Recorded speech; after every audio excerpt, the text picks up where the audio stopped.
Rule 11. Consider counterexamples. From a Workbook for Arguments by Morrow and Weston. Counterexamples are examples that contradict your generalization. Counterexamples might not be fun, but they can actually be a generalizer's best friend if you use them early and use them well. Look for counterexamples on purpose and systematically. This is the best way to sharpen your own generalizations and to probe more deeply into your theme. Now let's look at an old example. French fries are unhealthy because they're high in fat. Milkshakes are unhealthy because they're high in fat and sugar. Deep-fried chicken and cheeseburgers are unhealthy because they're high in fat.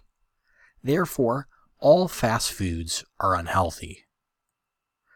Now, this argument offers multiple and apparently representative examples. However, as soon as you start thinking about counterexamples instead of just more examples, you'll find that the argument overgeneralizes. Subway sandwiches, for example, are fast food as well, but vegetables and buns are the primary ingredients. Meats and cheeses are add-ons, and nothing is deep-fried.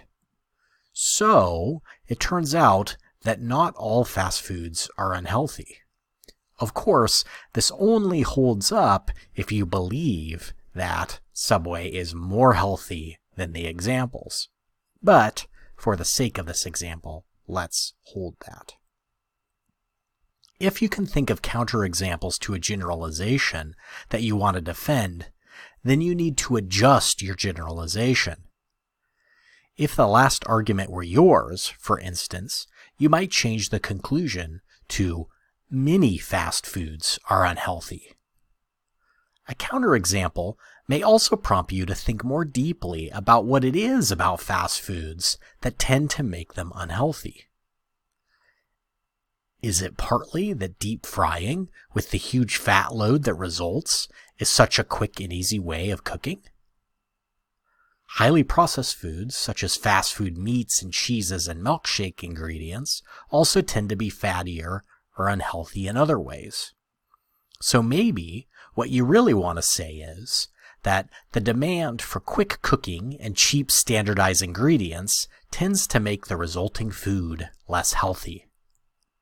Although, the example of Subway sandwiches may still be a counterexample.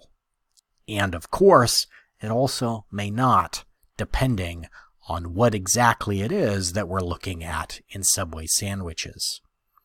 Now, this claim above that the demand for quick cooking and cheap standardized ingredients tends to make the results less healthy is more subtle and interesting than the original claim that all fast food is unhealthy. And notice, it gives your thinking a lot more room to move. Ask yourself about counterexamples when you're assessing other arguments as well as evaluating your own.